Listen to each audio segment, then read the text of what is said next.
Hello, everybody, and thank you for tuning into the Mixed Texan Report. So, it was a great article here from the Post Millennial um, from Andy No. He reports that Portland Antifa riot arrestee charged in child sexting. Yes, an Antifa. So, not only do they burn down buildings and beat people up and terrorize people that don't agree with their far left ideology, they're also involved with in sex things, child sex things. That's what I mean. Sorry. But here he is right here. Some mugshots, multiple mugshots of this young man.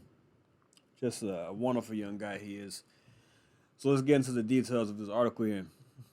A Portland, Oregon far left activist who was repeatedly charged with felonies during the summer of Antifa riots in 2020 has been arrested last Friday in a child sex sting. Wow.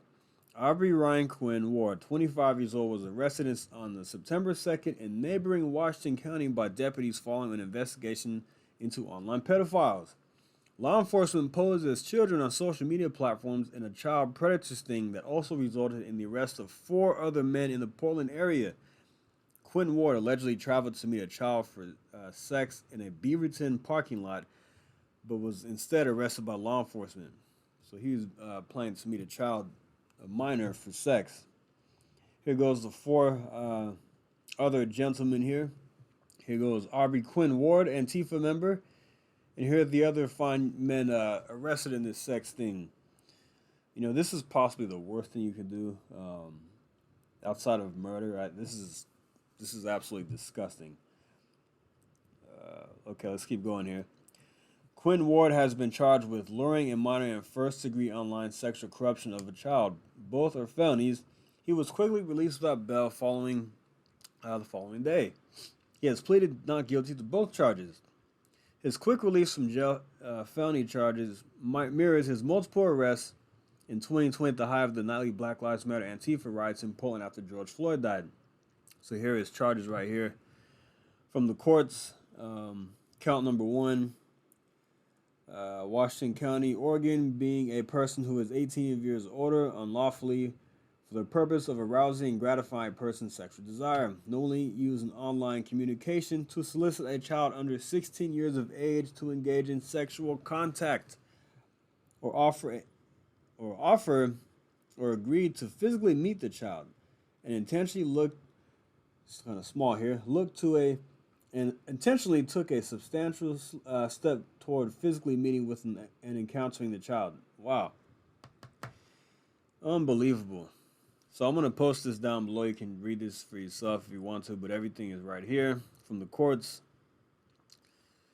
On July 17th, 2020, the 50th night, yes, 50th night of rioting, 50th straight night, Quinn Ward was among those arrested after rioters blocked exits and tried to set a federal courthouse and the Justice Center on fire. At the time, he was charged with felony rioting, escaping from police, resisting arrest, interfering with officers, and disorderly conduct. His $36,500 bail was waived, and he was quickly released. His case was dropped altogether by Multnomah, whatever, County District Office Attorney shortly later. Wow. So here goes some of the things that the police collected: swords and all kinds of stuff. Wow. Back when he was 23 years old, charged with felony riot, resisting arrest. This young man also went to college. There's more. Quinn Ward returned to the nightly riots and was arrested again on the 90th Antifa riot on August 25th, 2020. At the direct action of that drew around 300 violent extremists, Antifa set multiple fires in Portland at the Portland Police Station Union Hall, prompting police to declare a riot as the fires risk spreading to the adjacent residential homes. Quinn Ward was recorded on video at the time trying to escape from the police on foot while masked before being taken to the ground. He was charged with felony rioting and various other misdemeanors, but once again was quickly released without bail. The case was dropped by District Attorney Mike Schmidt. Wow, okay. apparently there was not proof beyond a reasonable doubt to merit prosecution in either of Quinn Ward's 2020 riot cases. Wow. Okay. So let's go down here. He studied ethnic studies at the University of Oregon. He was once a canvasser for Bernie Sanders and now Oregon Democrat Governor Kate Brown. His Facebook, which has not been updated for years, is filled with posts supporting BLM causes. He also expressed support for violent group Rose City Antifa and Portland's resistance. The Antifa-linked group organized protests turned riots after Donald Trump won in 2016. Far-left extremism may also run in his family. His former sister, now trans brother, Kaylin Quinn Ward, also arrested at a violent Antifa riot in September 2020. And his case was also dropped by the district attorney's office. This is the brother, well, the transgender person. Wow, okay. So here are images from his Facebook page. Portland's Resistance, Playboy, Rose City Antifa. There's a cat with a mask. Yeah, these people are nuts. So, like I said, these people not only burn down buildings, they are also involved with child sex trafficking. Not trafficking, but sex with minors. 5 men were busted in a sting operation. So, this is exactly what the far left looks like. This is a perfect example of these far left lunatics represented by the Democrat Party.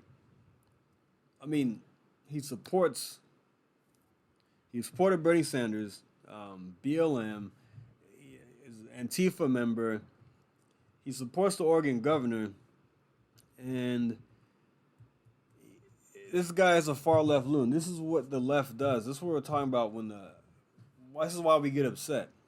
When people vilify and attack conservatives and Trump supporters like we're just a bunch of violent extremists, which we're not. You look at the people on the left, they're the ones burning down buildings, beating people up, attempting to have sex with minors, according to these cases right here from an Antifa member. So this is what the far left does, and we need to call these people out when we can, and we need to keep putting it at the forefront, because we can't let the narrative be that we are the ones that are dangerous. People need to know the truth. Okay? I have another video posted about this, about a guy a liberal who went to a Trump rally, and he found that we were a bunch of nice people. Now, would you rather be at a Trump rally or an Antifa rally, BLM, gathering, whatever? I think you're more likely to be in danger at one of these places, which that's actually almost a fact, because these people are very violent and they've shown to be violent. So, yeah, anyway, I just wanted to talk about this. I want to shed some light on Antifa and what they're doing and why we need to call these people out when we can and change the narrative, or at least push back more on this narrative that we are a bunch of far-right extremists, when we need to look at the other side and people need to recognize that they are the ones who they are the real insurrectionists. So yeah, anyway, that's it. I'm going to end the video right there. Like and subscribe, and I'll see you next time. Thank you. Take care.